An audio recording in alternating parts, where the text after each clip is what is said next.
All right, guys, welcome back to the Take a Closer Look podcast. We got a very special guest today, a man who has been very influential to me, Dr. Walton, Dr. John Walton. Dr. John Walton is a professor of Old Testament at Wheaton College in Illinois and editor and writer of Old Testament comparative studies and commentaries. He received a master's in Old Testament studies from Wheaton and a Ph.D. in Hebrew and Cognate studies from Hebrew Union College, Jewish Institute of Religion. Throughout his research, Dr. Walton has focused his attention on comparing the culture and literature of the Bible and the ancient Near East. He has published dozens of books, articles, translations, both as writer and editor, including his book, The Lost World of Genesis 1, which we'll talk about today. Dr. Walton, welcome to the podcast. Great to be on to talk to you, Ryan. All right, so I want to start out talking about the book of Job first, because I think a lot of people, both believers and unbelievers, struggle with the issue of suffering and injustice in the world, understandably so. And your lectures on the book of Job are so profound and insightful on this topic, even though, as you acknowledge, the book of Job doesn't give an answer for why suffering and injustice exists. But I still find the book profound and even comforting. And in fact, I have a dear friend who made a lot of, let's just say, he made significant sacrifices in his personal life to go into the ministry and to serve God. And his only expectation was that God keep his mother and his sister around and keep them close to him. And long story short, they both ended up passing in a relatively short period of time. And so he struggled with this. Like Job, he was, I guess you could say, angry with God. And I suspected that he was framing his worldview according to the retribution principle, right? That God blesses the righteous and, curses the wicked. And so I sent him your lecture on Job, and it completely, allowed him to move on and reconcile things. So I just wanted to share that story with you. Well, thank you. That's very encouraging. Yeah. No, thank you. It's your lectures are they're so awesome. I enjoyed them so much. Okay, so I think a good way to start out would be, can you take, like, I know it's a big ask, but maybe 10, 15 minutes and just talk about the book of Job, what it's trying to accomplish and how it's trying to change our way of thinking about God and suffering?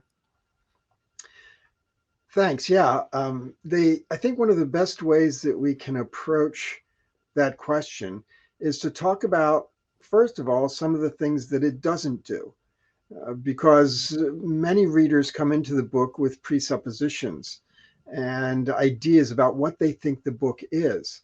And then they get to the end of the book and they say, what? Wait, you didn't give me a very good answer to my question. And that's because it was your question, not the book's question. So I think one of the ways we can approach that is there are 6 keys that I identify that kind of put us on the path of reading the book well. The first one is, I say that Job is not on trial. He has trials. He thinks he's on trial. His friends think he's on trial, but he's not. And so the book is going a different direction. And it's really subverting what Job himself would have thought. Second one is that we have to recognize that the book is more about God than it is about Job. We don't receive our lessons, our biblical, scriptural lessons from the book, from Job's mouth. We receive it from God and from what the narrator has to tell us about God. So we're supposed to learn about God, not supposed to learn about Job. Job is not there as someone that we are supposed to imitate or someone that we're supposed to learn from. He's wrong. He's not wrong in the same way his friends are, but he's wrong. And God corrects him. So we have to be careful that we don't think that we're learning the lessons from Job. Third, we often go to the book thinking that it's going to help defend, define God's justice, explain it. And what I found is the book is less about his justice and more about his wisdom. That it's not there to try to present a theodicy, to explain how you can defend that a just God could do things like this. It's rather so that it can present his wisdom so that you trust him even when you don't understand. So it's more about his wisdom than his justice. That's number three. Number four, it's not a book that's trying to tell us how to think about suffering. My understanding of the book of Job is that it's trying to help us to know how to think about God when we are suffering. It's not going to explain suffering for us. It's not going to give a defense of why is it that good people suffer. So even though it gives us some pause for thought about suffering and how we can think about it, in the end, the way we think about it is to understand how we need to think about God. Number five, and this is something I've alluded to already, I don't think the book is here to give us answers of all the things we want to know about God and his work in the world, about suffering and why it happens, about why righteous people suffer. It's not to give us answers. It's more about helping us to embrace trust. That is, it wants us to trust God, even when we don't have the answers. One of my little sound bites that I like to use is that trust steps in where explanations fail, Mm. where answers are not forthcoming. That's where trust is, that's its environment where it works. And so the book wants to guide us to trust rather than to give us answers. And finally, number six is that the book is not trying to tell us why we suffer, but rather is asking the question, what constitutes righteousness? Now, remember, the whole book leads off with the question, does Job serve God for nothing? The challenger Mm. doesn't say, well, no, Job's not really righteous. That doesn't happen. He affirms Job's righteousness. His question is, what's Job's motivation for Right. being righteous? Is he only serving God because he gets blessings, Hmm. benefits, prosperity? Is he only serving God because he's afraid of the consequences if he doesn't? Is he only serving God because he believes that God is petty and will strike out, lash out at any slight infraction? Or is he really serving God because it's the right thing to do? And so this is actually more of an examination of what constitutes righteousness rather than examination of why we suffer. The suffering, as prominent as it is in the book, is only there to be a test case of righteousness. How does one discern if someone is serving God only for what they get out of it? Well, you have to take away everything they get out of it. Hmm. So suffering becomes the necessary element in the test case to figure out what Job's righteousness is all about. And in that sense, I think that the book is much more interested in us coming out of the reading and saying, now I know where I suffer, why I suffer. No, not that. Instead, it wants us to ask, what drives my righteousness? What drives my fear of God? Is, is it because I stand to gain? I hope to gain some benefit? Or will my righteousness really stand up to the tests, even of significant suffering? Hmm. So it's trying to give us a way to think through what drives us to be people of God. And so I guess that would be my overview of what it's trying to accomplish. Okay. It's trying to get us to think about righteousness. And it is trying to change our way of thinking about God, uh, to move from a posture of critique and why, Right. to move from there to a posture of trust. Hmm.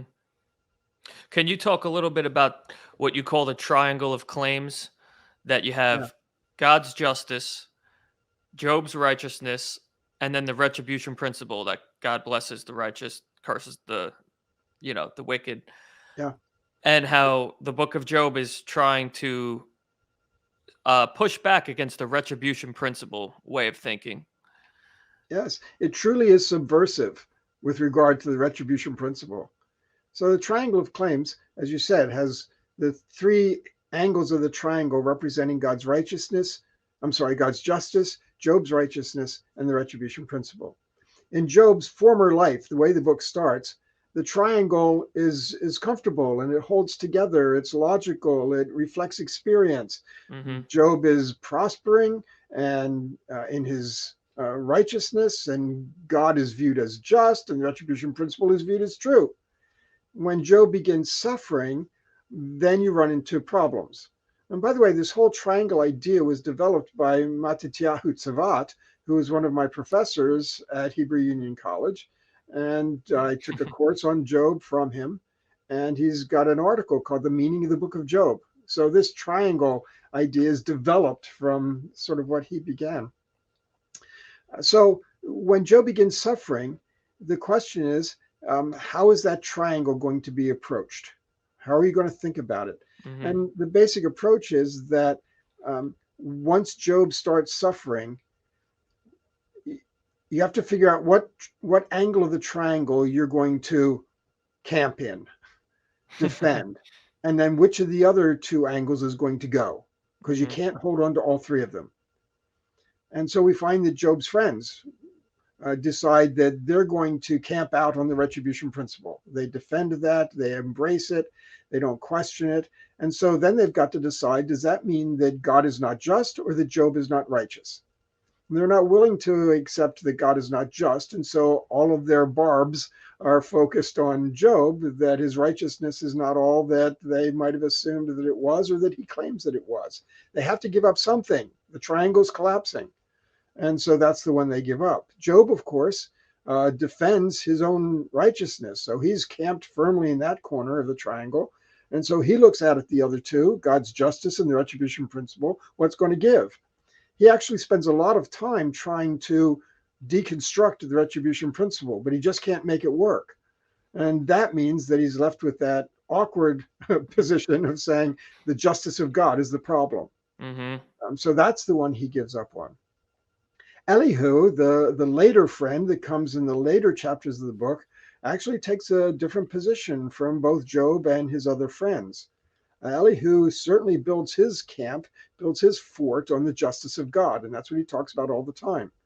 So he looks at the other two, Job's righteousness and the retribution principle, and he basically tries to find a way to embrace or question both of them. Actually, it's more like questioning both of them. So he expands the idea of retribution principle from being something remedial to be something preventative. And he also restructures the question about Job's righteousness to say this isn't about Job's past, it's about what Job is doing now. We might not be able to identify an offense in Job's past, but what he is doing now is criminal. He's exercising his own self-righteousness as a weapon against God. Mm. So Elihu takes a different position. And so that's how the book kind of proceeds as it explores how each one reacts to the issues on the table. But it all operates within the assumption of the triangle, okay, which Hmm. again has the retribution principle as a major part of it. Right. So I was having a conversation with a friend, and he has a more conservative, I guess, fundamentalist approach to the Bible. And I was making the point, and maybe I'm wrong about this, which I'm going to ask. I said, I think the Hebrew Bible is polyvocal on the issue of the retribution principle. In other words, there's more than one opinion or voice coming forth from the Hebrew Bible on this matter. And I brought up the book of Job, how it's trying to subvert the retribution principle.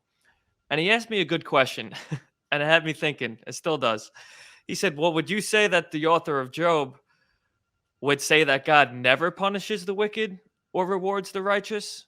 Because at the end of Job, chapter 42, verses 7 through 8, he threatens the friends and says, because, you've done wicked, basically repent, otherwise I'm going to punish you. Kind of like upholding the retribution principle in a way. So, what would you say to that? If you could speculate about the the mind state of the author of Job, is he just against applying the retribution principle too rigidly and too broadly, or what's going on? Uh, of course, we have many reflections of the retribution principle throughout the Hebrew Bible, whether it's the covenant blessings and curses in Deuteronomy and Leviticus, or whether it's the proverbial statements in the book of Proverbs and in the wisdom Psalms, or even whether it's the ways that the prophets talk about actions and punishment or actions and reward. So we have many affirmations of retribution principle thinking. That means that we have to be very careful when we talk about how Job or even Ecclesiastes subverts the idea. Mm, Uh, some would say that this is an argument going on and that both can't be right. And I'm not inclined in that direction. I think rather, when we read the many statements that affirm retribution principle in Proverbs and in wisdom Psalms especially, we find that their affirmations are of a proverbial nature, and that's a really important distinction. mm, Proverbs are characterized by the idea that they are generalizations. This mm, is often how things work out, right. but they're not guarantees, they're not promises, they're not 100% all the time. And so, in that sense, when we read Proverbs and Psalms, we have to be careful that the retribution principle is presented as a wise way of thinking about God's general demeanor. That is, he's a God um, who honors the faithfulness of his followers. And he's a God that takes seriously the idea of carrying out justice and punishing the wicked. Those are theological statements and they're generalizations. They cannot be expanded into theodicy Mm, as if this is always how things are going to happen. And so the nuance that Job or Ecclesiastes bring to the question through their subversiveness is to say, uh, basically, to identify the problem that people have turned these generalizations into expectations. mm, And so Job is trying to undermine that false move. That doesn't undermine the theological importance of the retribution principle. mm. So I guess It, I was wrong. so it, I don't know if I'd call it multivocal. I Mm, would call it multi-nuanced, right, but right, we have to recognize how each of those literatures are working. sure. And because life is nuanced, right? Sometimes the Sure. retribution principle stands, sometimes it doesn't. So that explains why you have different emphasis in different texts. Um, okay, so you mentioned it briefly. The covenant corporate judgments against Israel, like laid out in Deuteronomy, for example, certainly these are framed according to the retribution principle pretty rigidly, would you say, right? Sure. They So have that the retribution principle undergirding them. right. Would you say that there's a difference in the way judgment works in the corporate sense and the way judgment works in the individual sense? Whereas the corporate sense, it's more, from a rigid covenant standpoint, whereas the individual sense, it's a little more random and nuanced. I'm not sure I would put it that way. Um, and I'm not sure it's quite just the distinction between corporate and individual, although that's an aspect of it. Certainly, that's a distinction between what we typically find in the wisdom literature and what we find in the covenant literature. I think one of the differences is the fact that we've got a covenant. That is, they have agreed to certain things. This isn't just about kind of how people act morally or ethically or things of that sort. This is a covenant agreement. And therefore, since Israel is part of this covenant, they have responsibilities and obligations that can be assessed and that can be weighed out against them in cases of their failure. So certainly the idea that if you do what the covenant calls on you to do, you will receive the benefits of the covenant. That doesn't guarantee wealth or health or things of that sort, but they would receive the benefits of the covenant if they're faithful to the covenant. And if they're not faithful to the covenant, then obviously the benefits will not be theirs, and that will result in things that look like curses. So I Mm, think it's the covenant context, basically a legal context, mm-hmm. that makes those differences rather than just kind of my ethical behavior in the world. Gotcha. Do you think the author of Job agrees in some degree with the, we'll call him the accuser, the Satan, that the retribution principle can subvert righteousness if it's applied too rigidly in the world? Is that a concern, or is that just more of a challenge to see if Job is really righteous? Certainly, I think we can agree that um, if people receive reward and benefits for certain kinds of behavior, they're going to be motivated to those behaviors. The challenge that Hasatan raises is a very legitimate one. Hmm. If we continually react based on the benefits or the threat, based on the benefits that we receive, then before long, we won't be thinking about the behavior that is just right and proper and Hmm. appropriate. We'll be thinking about what do I have to do to get the payoff. Mm. So I think in that sense, um, he's right that a consistent retribution principle posture on the behalf of God could subvert the motivations for proper behavior. Right. Wow. So much wisdom in this book. Well, think about students. Are students excelling in a course because they are really hungry for the education and the knowledge that they're receiving? Or are they excelling in a course because they will do anything it takes to get a good grade? Mm. Yeah, probably the latter. Yeah, I mean, different motivations. Right. And Right. some people might occasionally say, um, I don't care if I get a bad grade. I really want to learn what there is to learn here. Mm. Well, and so some students would say, well, I'm going to agree with the professor and mimic the professor no matter what I think, just because I think that'll get me a good grade. And Right. another student will say, no, I really need to learn how to think well. I need to know how to pose an argument or deconstruct an argument. And sometimes I disagree with the professor, and I'm going to let that roll because I really need to learn. I don't just need to comply. Hmm. And that's Right. really the issues. So we see it working out in a student context. You could also take it to an employer context. Hmm. Do you have the employees who just are yes, yes, yes, whatever the boss says is right? Or do you have employees that really say, I want to be the best kind of employee I can be? And that might mean sometimes disagreeing with the boss.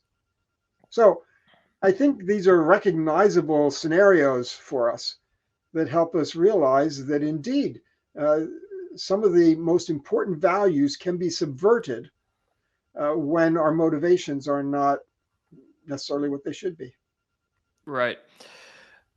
So the more I thought about the book of Job and the way it subverts the retribution principle, a thought popped into my head, and I thought, can the book be understood in a way where it's both subverting the retribution principle but also upholding it? Because the accuser says, "This is not good for you to do, God. You're subverting righteousness. Of course, Job's righteous. You're giving him all these benefits. It's not because he's really righteous; it's because he's getting the good stuff." Um, And so right, so he challenges him that, he's subverting righteousness. But God's vindicated in the end that it doesn't subvert righteousness. So in a sense, is the book upholding the retribution principle at the same time subverting it? It's upholding it, but in a different form. It's not the Job form that it's upholding, theodicy, retribution principle, cut and dried. Hmm. It's the theology aspect of the retribution principle. So, of course, in chapter 42, God restores Job's blessings in multitudes, double back, where that's basically saying God still intends to engage with the retribution principle in now the more nuanced ways.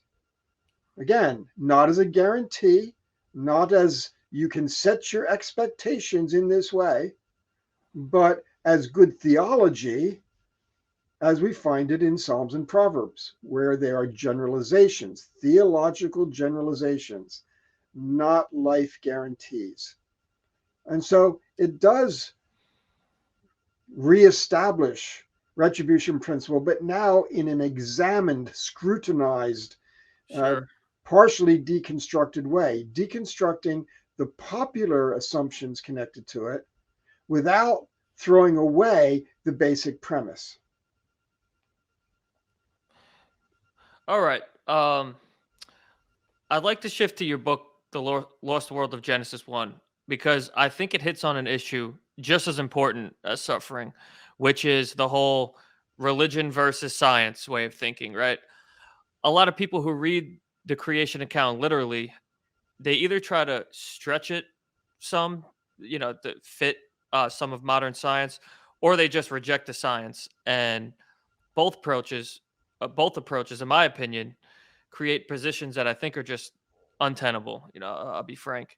Um, but you offer a way of looking at the creation account that is both historical and biblical and gets us out of this whole, religion versus science dichotomy way of thinking.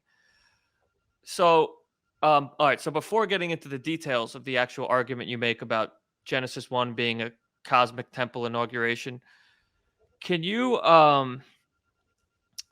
can you talk about the interpretive principle of understanding the biblical text from an ancient perspective and how the Bible was written for us but not to us? Sure, I love talking about that. Um, to me, it's a basic principle of interpretation that when we begin the process of interpretation, we have to begin with the text in context. There are other levels that are important and that we should eventually engage, but that's the beginning point. And that means that I have to understand Hebrew words and Hebrew text because that's what they spoke. So when I talk about literal reading, I'm not talking about reading English because the English words are already an interpretation. Hmm. We read literally when we read to understand precisely what the author intended to say. And that means that we're using our understanding of his words, of his discourse, of his points, and of his culture, all of those elements. So that's what literal reading entails. And so if we're going to track with the author, then we need to recognize not just that they spoke in another language, wrote in another language, but that they are writing in engagement with another culture, which means they're asking different questions than we do. They're answering those questions with regard to their own world, not with regard to ours. And therefore, they're giving different sorts of answers than we might be looking for when we're engaging in our world. And so that's the basic element. It's written to them in their language, in their culture. But we believe it's scripture, and so we say it's written for us because it's God's word, as I believe it to be. And therefore, there's something there that's supposed to actually have an impact on my thinking, transform me as a person, help me understand what God is doing in the world. So that's that for us part. But again, the first step is always what did it mean to them? Hmm. Again, I would simply repeat that involves both language and culture. And that's how we have to approach the book. All right. So then when we get to Genesis 1 and the argument you make in your book, um, I know a lot of people listening to this, when they hear a cosmic temple inauguration, they're probably thinking, what the heck is that? So, um, I hate to ask you to do this again, but can you give another 10, 15-minute overview, if you can, of just the gist of your argument, Lost World of Genesis 1, the cosmic temple inauguration, God's rest, functional ontology, and all that good stuff. Okay, so let's start with um, revised or more specified terminology. Okay. When I wrote Lost World of Genesis 1, um, the one of the major points that I made was that we need to differentiate between thinking about creation materially, which is what our inclination is. It's our science and it's just our world. And so when we think about creation, we think materially. And I saw a contrast in Genesis that led me to believe, and I've tried to support this, that they were not thinking materially. But of course, that meant that I had to have a word for saying, how are they thinking? If they're not thinking materially, how are they thinking? Hmm. At the time when I developed this theory, the best word I could come up with was functional. That they were thinking of God establishing a functional cosmos where everything is working toward a certain end. Um, and it was just the best I could come up with. It's turned out that that's been very confusing for people. For me to talk about a functional ontology and things of that sort, and people have misunderstood it quite a bit. And just when I do presentations in seminars, or my critics when they write book reviews, um, and so I now use slightly different terminology. And that is that I believe that they're talking about not the material origins of the cosmos, but the ordering of the cosmos. Now, I had that in the Lost World of Genesis 1 because I Hmm. talked about functions as having to do with having a role and a purpose in an ordered system. So I had the word order there, but I've promoted it. It's now more how I would define what I'm trying to get at. Order was the highest value in the ancient world, and therefore the establishment of order was very important. And I can give lots of examples of that, but we don't need to do that now. So I talk about the 7 days as ordering the cosmos, but ordering generally has a purpose that drives it. Ordering it to what end? Ordering it to accomplish what? And so that comes to the second part of my thesis, and that is that God was ordering the cosmos not only so that it would work well for us, but also he's setting it up as a place where he intended to come and dwell among us and be in relationship with us. That's the driving purpose. And so, where do you find that? Well, I was connecting that to day 7. Um, and in the ancient world, the center of order was the temple. And the, the deity was resting in the temple and was ruling in the temple. And his rest and his rule were equivalent. That's how they express it. Hmm. So rest was not an issue of relaxing or leisure or something of that sort, taking a nap. Okay, resting was a matter of stability and security. And so when gods rest in temples, they're not resting in beds primarily. Sometimes they do sleep because they're at peace, they're at ease, and they can do so. Everything's running well. Hmm. Okay, but the main thing is a god rests in a temple on a throne. And so he's ruling over the cosmos that he has ordered under his control. And so when I look at the purpose of the 7 days is ordering for the purpose of God taking up his throne, resting, in the cosmos, not just in a temple, which is a microcosmos, a picture of the cosmos, but ruling in the cosmos itself. So that's why I talk about cosmic temple. Now, the 7 days comes into play because there are numerous occasions in the Bible and also found in the ancient world where once they've built a temple materially, then there's an inauguration or dedication process that brings it online, that makes it operative, functional as the temple, which then becomes the seat of God's power and the seat of his control as he plays out his role as the source and center of order.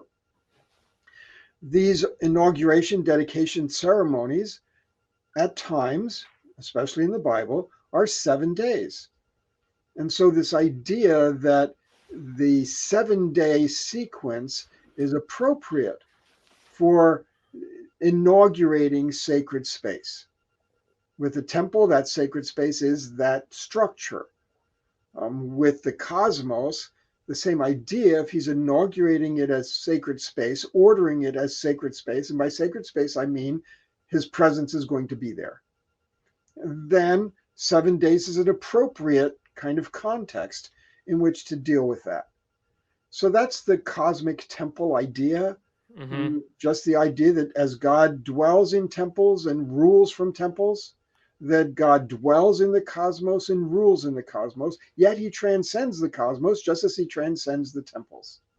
Right. So the main difference between the biblical creation account and other ancient Near Eastern creation accounts is that God is not ruling from a physical temple after the cosmos is ordered, but the cosmos itself is God's temple where he dwells. Mhm. Is that right? Uh, yes, but I would nuance it just a little bit more. Okay. Early on, after I published Lost World of Genesis 1, people said, well, this idea of cosmic temple has some problems Mm-hmm. because a temple, by definition, is delimiting a certain area as God's dwelling. Which And so you've got yeah. walls. And so you've got an inside the temple and outside the temple. Mm-hmm. And that's kind of important to what defines a temple. Barriers, obstacles, right? On the cosmos, where's the walls? Where's the outside? It seems to be all inside.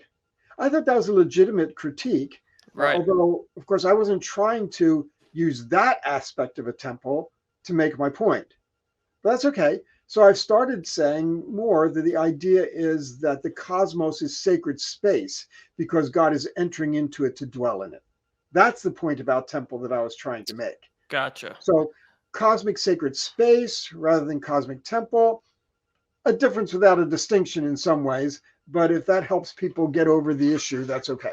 Yeah, I'm glad you touched on that because I hadn't read those critiques, but that was my next question actually. Where does God dwell exactly in Mhm. this cosmic temple? Because text like Isaiah, I think it's 56, I don't know, that heaven is God's throne, earth is his footstool. So my 66. 66, okay. Yeah. Mhm. So, my question was where does God dwell exactly? You're saying both essentially? Yes. God is here, but he likewise is, unlike the rest of the ancient Near East, he is not incorporated into this cosmos. So we don't have sun gods and moon gods. And okay, so he's not part and parcel with it. Mm, He transcends it, but his presence is here. Now, that's an undefined place of presence. mhm. Um, in lots of the sections leading up to the building of the tabernacle. And then, of course, the temple after that. But the Garden of Eden, I believe, is that place. So that's the localized presence of God, sacred space being the Garden of Eden. Gotcha. All right, I'm a little confused about Hebrew cosmology. So, or maybe ancient Near Eastern cosmology in general. Heaven, of course, could be the sky, right? Where the sun, moon, and stars are. and then you got the firmament, then you got the waters above. When I think heaven in a spiritual sense, in the eternal realm sense, is that something that is spatially related to the cosmos in Hebrew thought, or is it like another plane of existence? Well, of course, Hebrew Shemayim is multivalent. It can refer to what we call the sky. Okay, and so they're the heavens where clouds are, and sun and moon and stars are in the sky. So they're in the heavens. It's also used as a word to describe the rakia, the firmament, or however you translate that. And that's part of what we call the sky, of course, based on their own cosmology. And they also use Shamayim as a place where God dwelt. They do not use Shamayim as a place where humans go after they die, because the Israelites had no concept of going to be with God, going to live in heaven, eternal life in heaven. They had no such revelation. They have no such concepts. So that part is not confusing. They do not use Shamayim that way. So it refers to something that's part of the cosmos, sky, and something that's sort of outside the cosmos. The biblical text in brief moments talks about the God's throne founded on the waters, such as in Psalm 24, established, and that appears to be the idea that the heavenly oceans suspended above the solid sky are the foundation of God's throne. And that's a debatable, discussable, arguable kind of concept. There's a book by a fellow with the last name Wright on the history of heaven, which is very helpful for kind of sorting through lots of those things. So to that extent, Shamayim, heaven, can have a number of different references. You mentioned the Garden of Eden as being another sacred space where God dwells. I guess a temple, if you will. So, if the cosmos is a sacred space where God dwells, what is the Garden of Eden? Is that sacred space within sacred space? Like, Mhm. what's going on exactly from There's the a ancient difference. mind? Yeah, there's a difference between talking about God's presence in general and the manifestations of his presence. Hmm. So when the presence of God was manifested in the tabernacle or the temple, okay, of course the Bible doesn't typically refer to that as the Shekinah glory, but rabbis eventually do.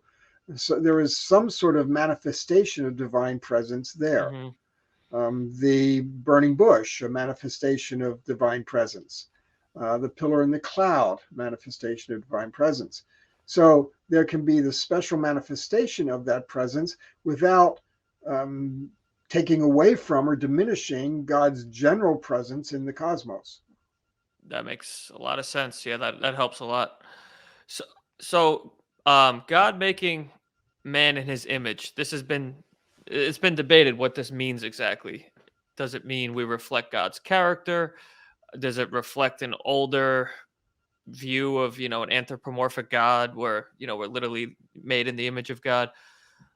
What does this mean now that we can set Genesis 1 in a temple context? What do you think this means from an ancient Near Eastern temple context? Mhm. Of course, the images of the deity were placed in the temple, but and there um, they were containers, in a sense, of the divine essence, so that they could function on behalf of the God. And I think lots of those ideas carry across. Um, I believe the image of God has basically a functional focus. No surprise, I would use that word, but of course, I draw it right out of Genesis 1, the idea of subdue and rule. So I see that, unlike the ancient Near East, where the kings are image bearers and carrying out the tasks that deity wants to perform, in biblical thinking, all of humanity is image bearer. carrying out the tasks that God has given, the ordering tasks. Kings carry out divine order in the world. Humans, according to Genesis, are carrying out divine order in the world. And that's why we have subdue and rule. So this has nothing to do with what you look like. And I don't think it even has to do with things like self consciousness or God consciousness or having a conscience or having an ethical sense. I don't think the way the text describes them, that doesn't come into it. It's rather that we were created to be image bearers, which means that we were created to be order bringers alongside God. Uh, I see that the image of God is something that's more corporate rather than individual, so that it's humanity that is God's image, not each person who is God's image. And my parallel to that is the New Testament concept of the body of Christ. None of us would say, I am the body of Christ. That's not an individual thing. Yet we Mm-hmm. may be an eye or an ear or an arm or a leg uh, as we participate and Mm-hmm. contribute to the body of Christ. And I think the image of God is the same concept, that none of us should say, I am the image of God. We should rather say, we are the image of God, corporate humanity, and each one of us participates in that and contributes to it as we seek to be order bringers in our own little spheres and ways in God's ordered world. So then when we read that Adam was made in the image of God, but I think Seth was born in the image of Adam, is there a theological significance there? Is the author trying to explain something? Well, I think he's uh, indicating the ways in which human image is conveyed from one generation to another, but likewise, as being human, likewise, the divine image is being conveyed. Of course, the prepositions differ, and Mm. that becomes a detailed technical study, which we better not get into. Yeah, sure. So, um, Genesis. Sorry, I'm all over the place here. I want to go back to Genesis 1. The common view is that, as you know, the Pentateuch was compiled and edited sometime around the exile. Do you think Genesis 1 was written as a subversive, somewhat polemical text against the Babylonian creation stories? Because there's a lot of parallels there. Mhm. I think that subversion can explain some aspects of the early chapters of Genesis. I don't think polemic describes them. There would be a Mm. difference between them. Um, and but subversion, I think, is probably accurate. I mean, Genesis is, whatever you think about the date or who did it or anything like that, Genesis is written in its world. And when you write about a topic in the world, you are interacting, engaging with the ways that other people in your world think. And you can agree with them, or you could tweak them, or you could dismiss them altogether, or you can say that they're stupid, or you can, there's all kinds of postures that you can take. And I think we have to be careful about thinking or defining those postures. I think subversion's a good one, as the Genesis narrative is trying to say. The ancient Near East tends to think in these sorts of ways. It tends to think, for instance, that city building is the height of order. Well, let's rethink that. City building, instead of something coming from the gods, well, the first city was built by the outcast, by the exile, by the murderer. Okay, what kind of picture does that give us? Or a city building in the Tower of Babel that was rejected, Hmm. and so don't think that city is such the grand end of all things.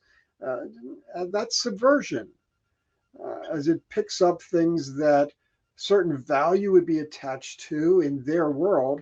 Right. And we're going to suggest maybe it doesn't have that quite same value. Right. So let me ask you then about the flood story, because that's another thing where the Babylonians had their flood stories. There may have been attachments to it, like you said, or value to it. but then the Israelites have their own version, and they're telling it for their own purpose, probably to push monotheism and to push the God of Israel. Would you say that the Noah flood story is just an adaptation of a ancient Near Eastern myth, or would you say that there's some historical truth behind this? I think that that's perhaps an um, not quite the kind of dichotomy that I would want to work in. The way I look at the flood story is that its purpose, either in Babylon or in Israel, is not to try to persuade people that there was an event called the flood. Everybody knew that. Everybody believed that. Hmm. Of course, there was such an event. So neither the Babylonian text nor the biblical text have to try to make that point. I mean, think about today, you go to a museum like the one here in Chicago, and they talk about the 6 mass extinction events. And, one of them, what brought the end to the dinosaur age, all of those. Well, they have to persuade people that there were these extinction events. They have to use data and evidence and build a case and persuade people that such a thing happened. Hmm. I don't think you had to persuade people in the ancient world that this particular extinction type event happened. They all know well about it. What the texts are trying to do is to address the more pertinent, relevant issue of why did it happen? Hmm. What were the gods doing? And whether you think of multiple gods as in Babylon, or even if you think in terms of one God in Genesis, that's not the distinction they're trying to make. They're not trying to say, oh, it was lots of gods that were involved in the Babylonian one, but only one God. They're not making that point there. That they believe it, certainly, but that's not the point they're making. The question is what motivated it? What brought this on? And there you have very different stories. So even though the event has some common elements to its description, it's a very different story that it has to tell about divine motivation and what all was going on when this happened. We have all kinds of questions like that in history. We try to sort out how could something like the Holocaust happen? Hmm. What's God doing? And how did that all develop? What's behind it? What are we supposed to learn from it? And those are the pertinent questions. And on that, regardless of the fact that there is sort of common content regarding the event, that's not the point. It's a Hmm. very different story of what the divine realm is doing in order to produce something like this flood. Right. I think a lot of Christians would ask though, surely there's a difference in the way they present the flood story, but our modern Western mind just nags us to ask the question, well, what about the literal historicity behind it? And of course, that's our problem. And Right. to some extent, if you, what they're trying to do when you ask that question, they're trying to figure out how to reconstruct the event in our modern scientific terms, geologically, hydrologically, et cetera, et cetera. Right. That's our agenda. We want to reconstruct the event. Well, sorry, the text doesn't intend to give you all the information you would need to reconstruct the event in a scientific way. The Bible is not written to us. It's not going to provide what we need. It's the same thing that, we go to stories about Abraham or David or Moses or Ruth or Esther, and we want to probe their personalities and their character. I'm sorry, you can't do a Myers-Briggs test on Abraham. You can't assess Moses with regard to the Enneagram. Don't try. The text is not meant to give you that information. Right. Right. We always want to Yeah. slip behind the literary curtain Sure, you sure. know, Toto style in Wizard of Oz, pull aside the curtain and say, here's what's there. But the fact is, what makes the Bible is the curtain. Right, It's the right, narrator, right. inspiration in the text. Sh- so I guess a better way of asking it would be: should we just accept it as literature and not get hung up on whether it literally happened the way it's described in the Bible or not? Because if we're to accept, let's say, Israelite cosmology, and we said, all right, that's just the way they viewed things, and we got to respect that. Can we also say, well, we have to respect the fact that they told mythologized stories and they don't actually line up maybe with the way history actually happened? And so just accept the literature. Or Um, I know that may be problematic yeah, for a I lot of wouldn't do people, it but that way because I'm not okay, saying that they're accepting mythologized stories. To them, the flood was a real event. To the Babylonians, it was a real event. To me, it's a real event. But gotcha, see, they want to give shape to the event, they want to prove the event. And gotcha. that's what we can't do because just like the text is not designed to give us Myers Briggs information about Abraham, it's not designed to give us geological and hydrological information about the flood. And if we try to do that, we have to go beyond what the text is doing. So I can believe it's a real event, just Hmm. like I believe Abraham is a real person, but that doesn't mean I can reconstruct it in my terms. My terms don't matter. The text's terms matter. Right. All right. Well, let's see. The hour's up already, so that went Time by flies quick. when you're having fun. Yeah, that's right. That's right. Dr. Walton, do you have any books or projects or anything coming out that you want to talk about before I let you go? Huh. Wow, there are lots of them. So I've got a book coming out next month called Wisdom for Faithful Reading, which unfolds a lot of different little tips or principles or practices for Old Testament interpretation. So that's coming out next month. I've got a book that I've already turned into the publisher, still has to go through editing, called The Lost World of the Prophets. So that's on its way. I'm currently writing a book that's called Advances in the Lost World of Genesis, where things like we talked about, where I'm focusing on order, where I'm kind of adjusting the idea of cosmic temple to cosmic sacred space. It's not a revised edition.